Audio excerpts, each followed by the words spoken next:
Hello and welcome everybody. Welcome back to United in Strengths. My name is Ryan Nemec. I'm here with Ruth Pierce with the VIA Institute on Character, and we'll be introducing in a moment another distinguished person from the VIA Institute on Character.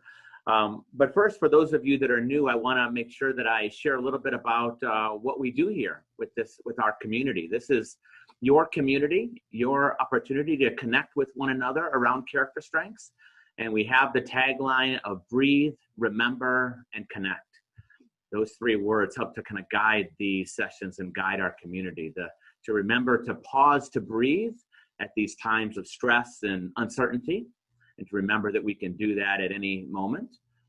And to remember that we have 24 character strengths to turn to help us at these times of adversity, but also to make the good times that much stronger.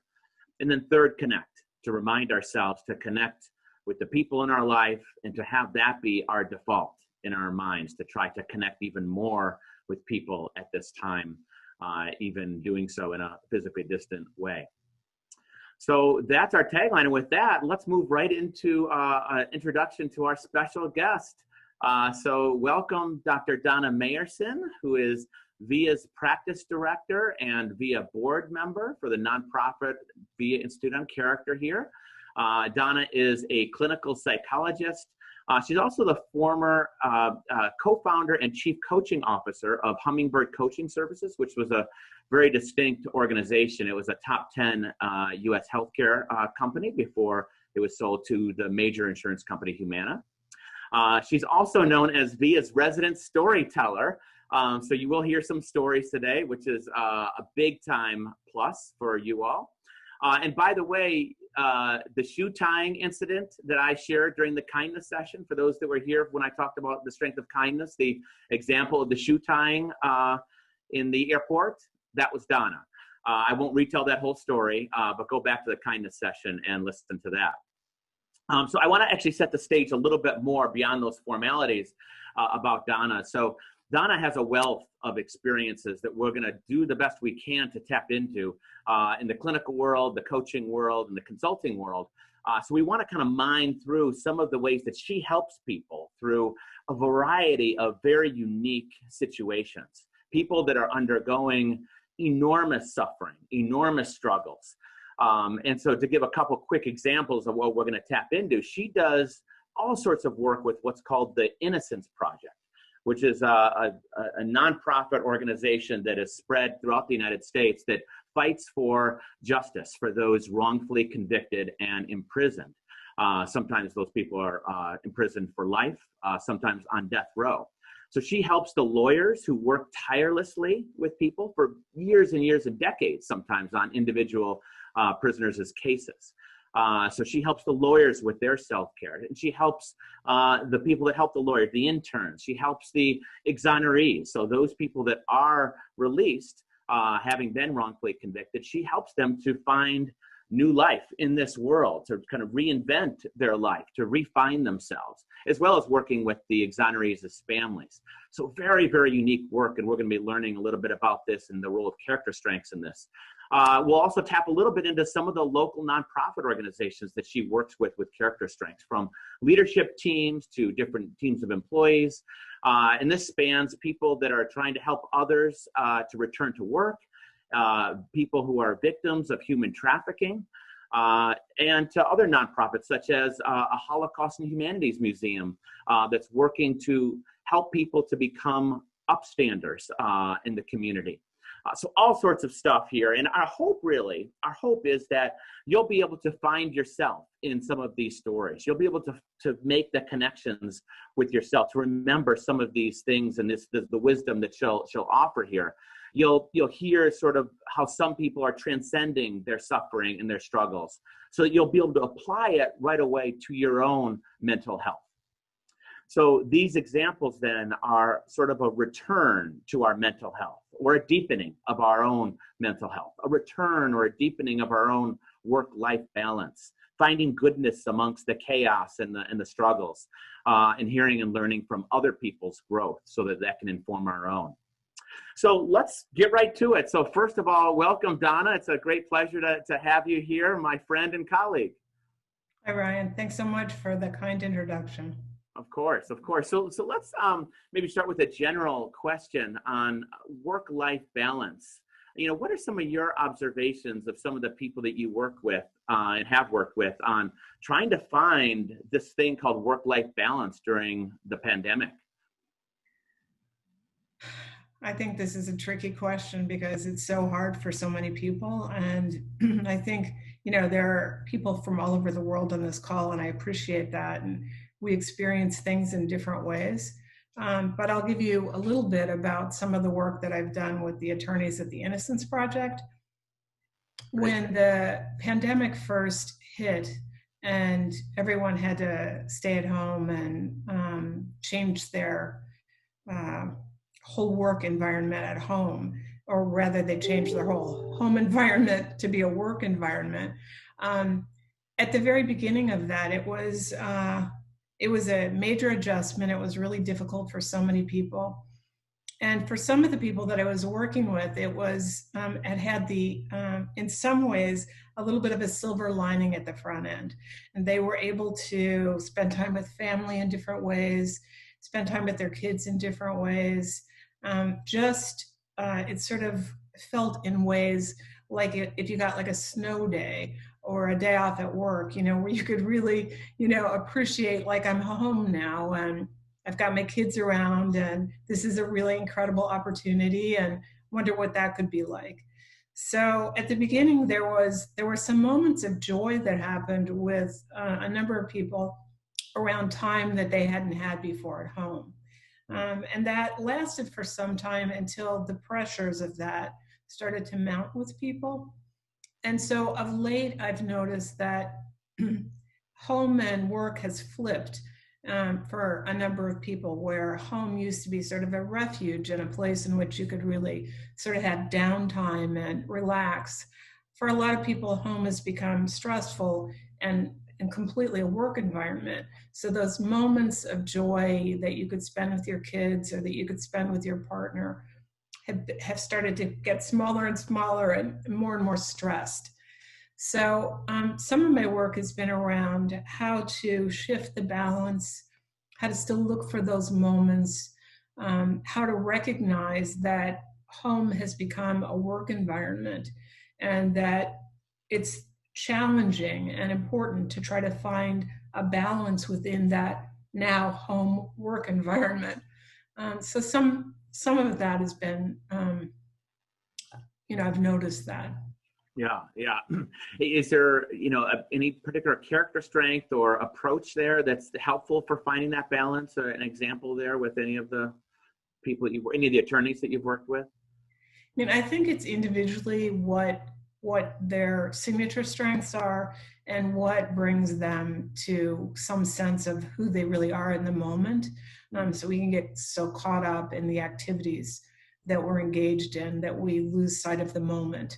And so whether it's curiosity about your family or it's creatively doing something with your child, or if it's taking a moment and listening to music because you have an appreciation for things that are beautiful in the world or art, it's still finding those moments and those times in which you can feel yourself sort of calm and lean into the moment. Yeah. No, I love that. I think that's a great starting point, that starting with the signature strengths. Sometimes you've used the phrase in regard to some of the exonerees that you've worked with, that some of the character strengths have been like lifelines. You've used that phrase, that the love of learning being a lifeline for one or two of them, and creativity. I'm curious if you could offer an example or story on this idea of character strengths as lifelines. Yeah, so the exonerees, there's so many examples I could give you of things that are just incredible about them and how much who they are has been so critical to their resilience and ability to rebound after, for some, up to 39, 40 years in prison. One story in particular I could share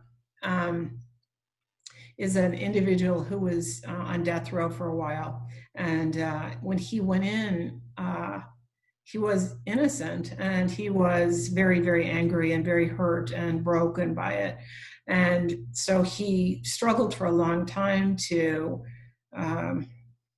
be okay there. He couldn't find a way to be okay. And it just so happened that death row, they made a ruling in Ohio that they were no longer going to be killing people. So he went from being on death row to going to the general population. But he was still pretty distraught and couldn't really find his way. And he was walking through the day room, and there was a small group of people who were sitting in a little group with a book in their hands. And one of the guys looked up at him and said, you don't seem like you're going down a good path. Maybe you ought to consider joining us. And he wondered what they were doing, asked them what they were doing, and they said that they'd started a book club.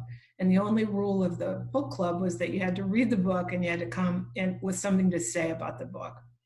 So he went back to his cell and he thought about it, and then he thought he had nothing to lose. And so he joined the book club.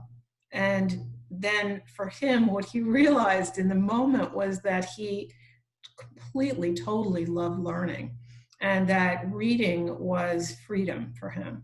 And so he began with the one book that they introduced him to, and then reading became his raison d'etre. He read every book in the library. He read every law book in the law library, and he started to be an advisor for a number of people who had come to him with issues around their conviction and whether they thought there was some legal case that they could make.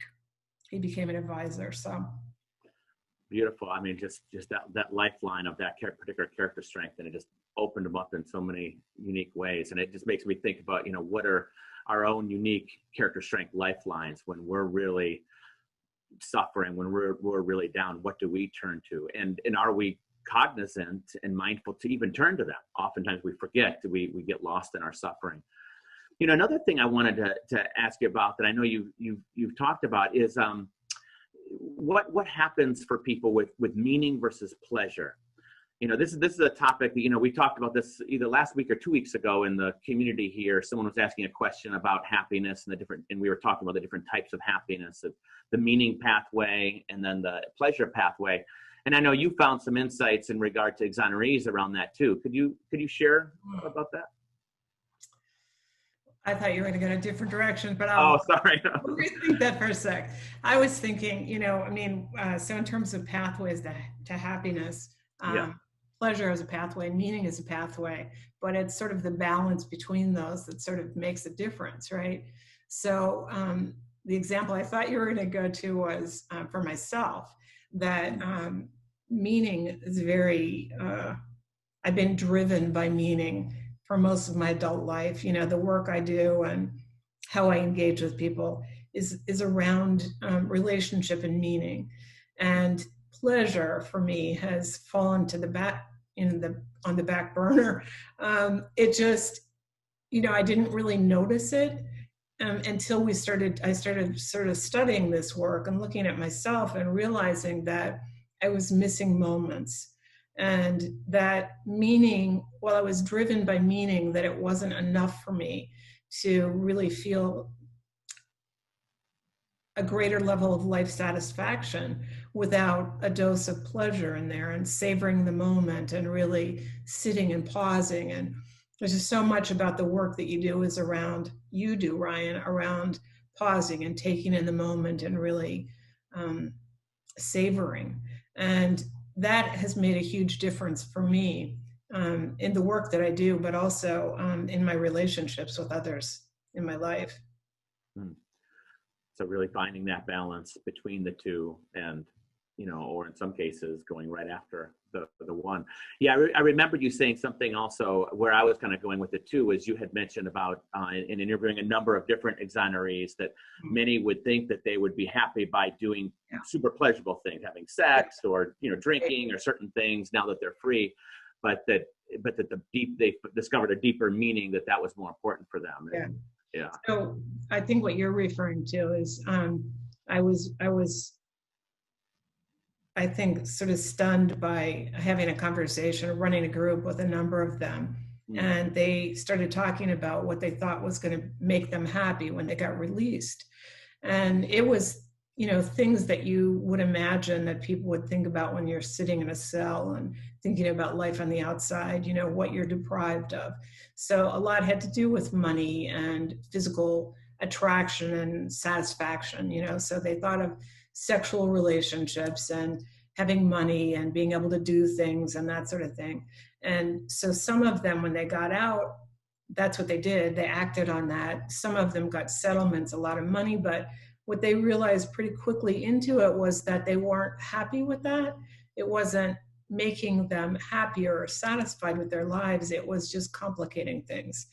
And so it was in hindsight that a number of them look back and realized that the thing that actually contributed the most to their happiness was meaningful relationships, that those other things were like elusive and fleeting, and they didn't really sort of help them feel a deep level of satisfaction in life.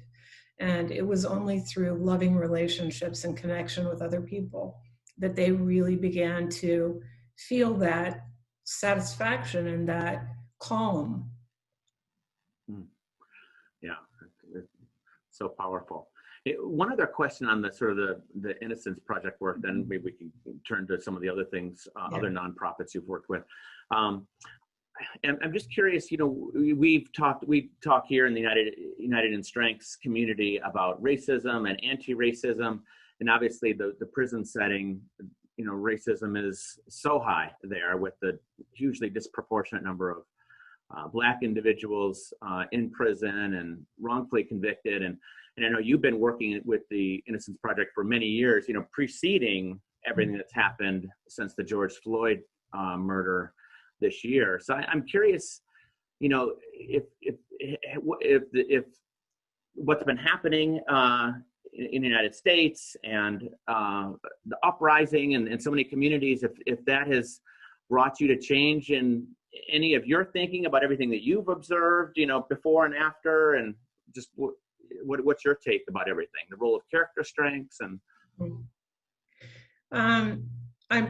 It's true that in the United States in particular, but other places in the world too, there are a disproportionate number of Black, particularly men, who are incarcerated on very flimsy evidence, and there's a lot of social justice issues or injustices throughout our legal system, our justice system. And the reason that so many of them were incarcerated wrongly was due to racism. And I think they have an acute awareness of that. It's been remarkable to watch them come out and to face what's happening in the world in this moment in time in which people are speaking about things that they personally experience.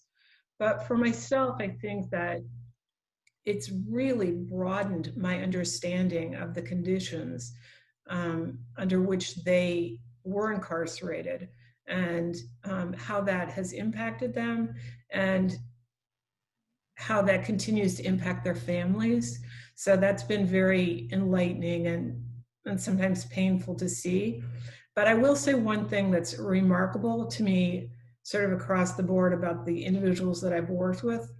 There's an incredible amount of forgiveness and kindness in this group.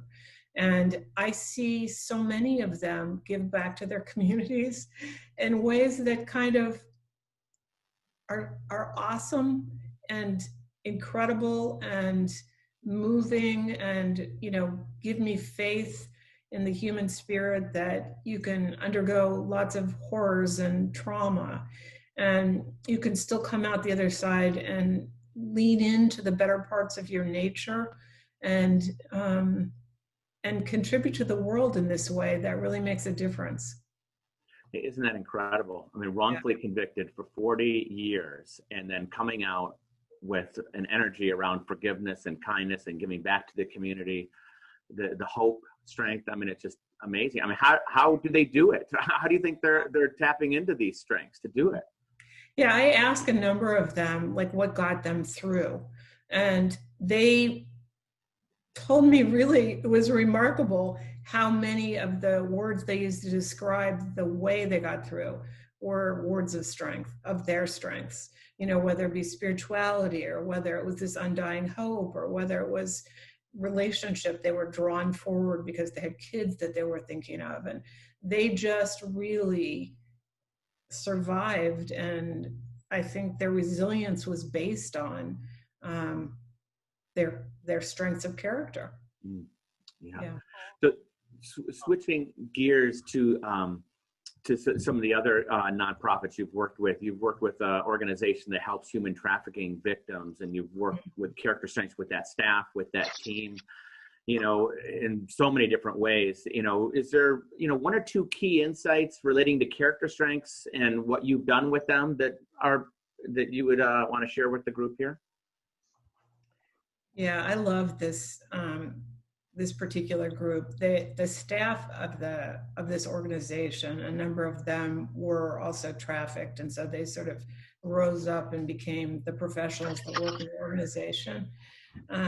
But they, as a work culture, as a work group, they really have altered the way they see each other and work together on the basis of sort of recognizing their strengths and having that sort of increased awareness of how those strengths are activated.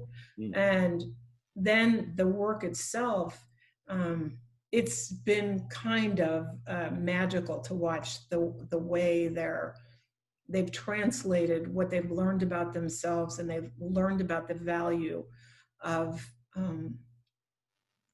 sort of bringing the best of yourself to the world, how that really can happen in a really meaningful way with the clients. So they're women, and they come into this organization pretty broken after having everything in the world, horrors of the world, happen to them. And they haven't been seen or approached from the vantage point of strengths at all. They've only been, they're on paper, they look like all the horrors that happened to them. And so the staff are thrilled at the opportunity to have a language in which they can begin to identify, to see, to elicit these narratives from these women that just shine a light on their strengths, how they survived up till the point they walked through the door, what strengths they'll use to get through all the problems and all the traumas and all the multitude and layers of things they have to deal with, different agencies and organizations, to find a way through to the other side. And so it's been remarkable just to talk to them about what their intake process is, and what the group structures are like, and what are those moments in between in which their 24-hour care workers can seize on moments in which somebody reveals themselves, and they have an opportunity to see it and to notice it and to help that person to see themselves more clearly. So that's been a remarkable one as well. Yeah, I mean, it sounds like it's creates such a nice glue for that staff, interconnecting in that way. And are they saying, and are you finding that it trickles down to the individuals themselves? Yeah, it definitely it affects the workers themselves in their own lives, but it trickles down to these individuals. And I've had some experiences with them where they have been able to sort of notice when someone sees them and brings their attention to what was seen, how much it shifts their view, and it shifts their, I guess I'm going to say aspirations. It shifts them to have higher aspirations for themselves. Mm-hmm. How about, so either at that organization that works with human trafficking victims, or some of the other nonprofits you've worked with, how about the leaders themselves? What kind of what's best to help leaders with character strengths? What have you found? What's most compelling for you? Well, I'll tell you, when we got hit with this crisis, like so many of you around the world, it has impacted organizations in so many ways beyond, hiring and firing, and so staff issues and worries about whether they're going to keep their doors open, and how they operate in a different way, and do they have to shift to a virtual format and all those things. And so I pulled a group of leaders or CEOs of different organizations together to support each other, because people are also feeling very isolated and distant from one another. And we formed this sort of a strength. I forget, we called something like, forget what we called, something around strengths. But anyway, they came together to share what they're doing with their staff that's keeping their staff motivated and engaged, and what they're doing on their own behalf to keep themselves invested and interested and engaged and energetic, because it's so easy to get so drained from the worries and concerns that are affecting them. And so that's been also really remarkable to sort of hear them speak of how they are bringing the best of themselves to their work, how they're trying to use that capacity to inspire the same kinds of things with their staff so that they can continue to carry on. And even with situations in which they have to let go of staff, that's been an interesting thing too, about how you could let go of a staff person that you care deeply for, but that you don't have the means or resources to keep on anymore. Could you do that in a strength-based way? Could you recognize what they have brought to the organization as you're telling them that you can't accommodate that position anymore?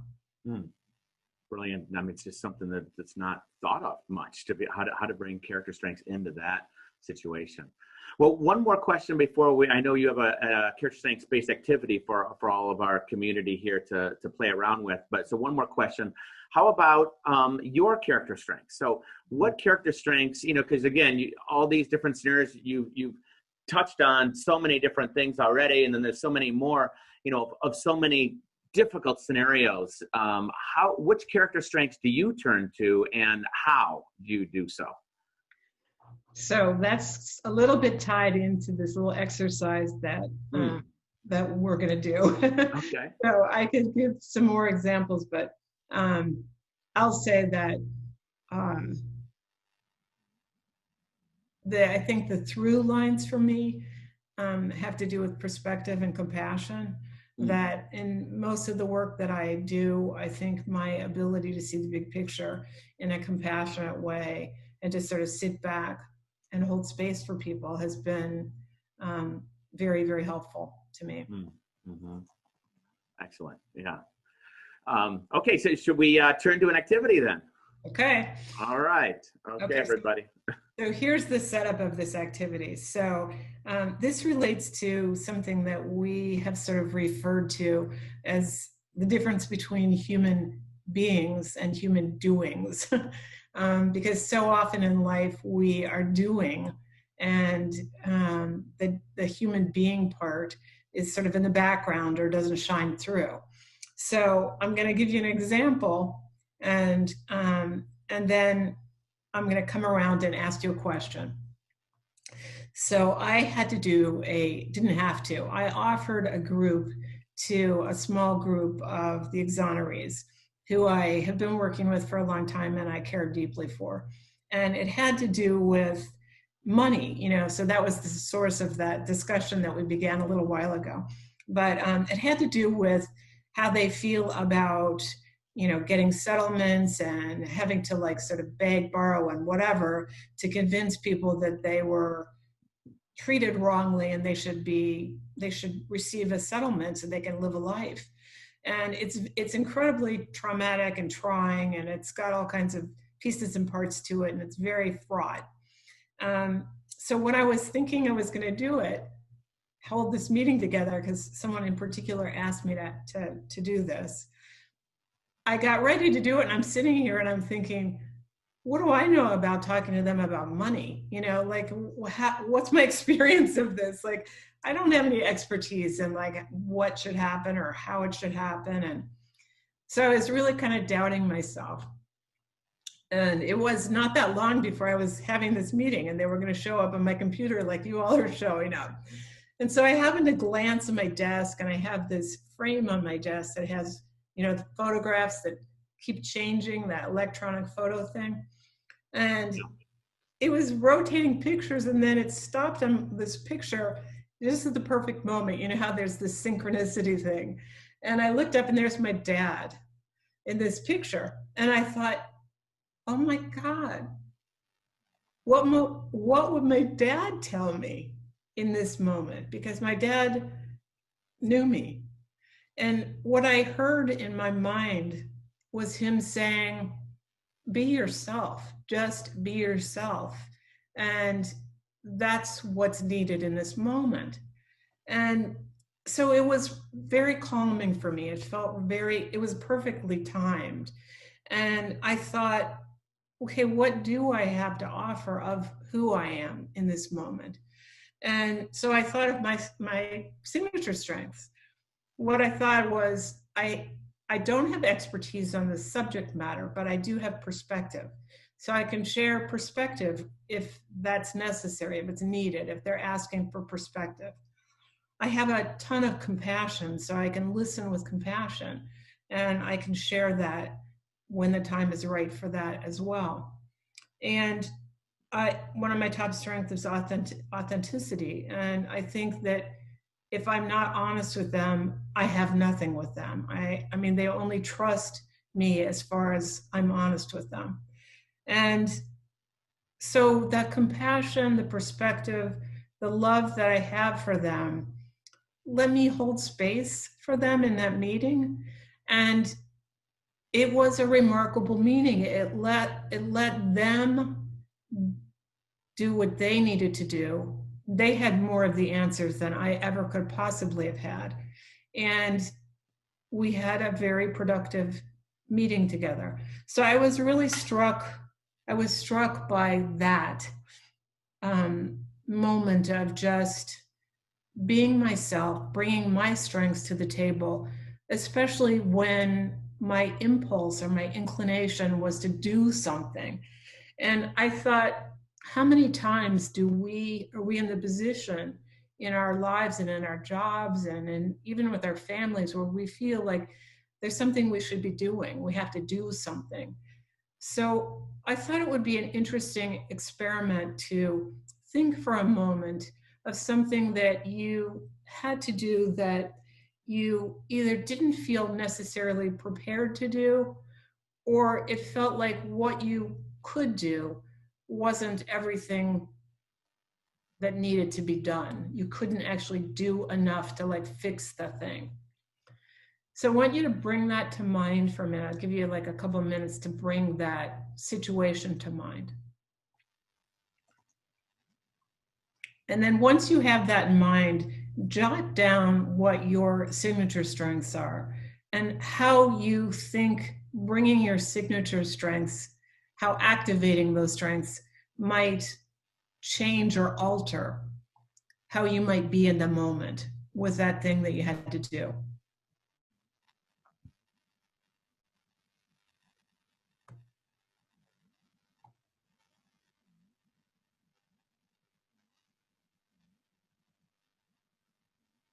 As people are thinking, if anyone, sometimes it takes a moment for people to come up with the idea. Other people just resonate exactly, and they know exactly what they are thinking about and reflecting on. So if you flush some of this out already, you're welcome to actually raise your hand and share. And we'll have your line opened up, and you can share that with Donna and the community here.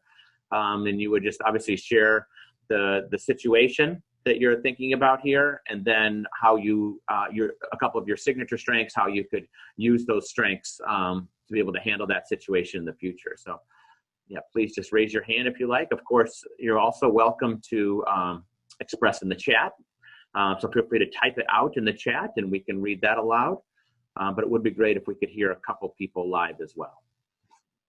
For the final closing, I just wanted to spot some of your strengths, Donna. So, your kindness and perspective certainly do show up very strongly. And it's an interesting phenomena, I think, that you come from those particular strengths with your responses to questions from a wide range of people, and your own sharing and responses to the questions I had as well. But then those questions, or those particular strengths of kindness and wisdom perspective, open up all these other strengths, so they open up your social intelligence, and you respond with such kind of grace and, responding to emotion and thought, but then also your humility, your down to earth groundedness, so like all these other strengths, your love, these other strengths shine forth from those other two strengths that get the fountain started, if you will. And then there's this fountain of all these other strengths coming through. So I just wanted to point that out to you. And normally I close with a quote, but I think it'd be better to close with something from you. So is there a particular insight or a closing thought before we shut down here? I want to just reiterate what Ruth said about where everyone's coming from and the losses that we experience. And just to say that coming together in community and the gratitude for those we love and cherish, and just the self-compassion for everything that is hard to deal with right now, that my wish for you is that you hold those people close that you love and that you cherish, and that you hold compassion for yourself as you move through this time that's so difficult for so many. Thanks, Donna. Thanks, everybody. Look forward to seeing everybody next Monday.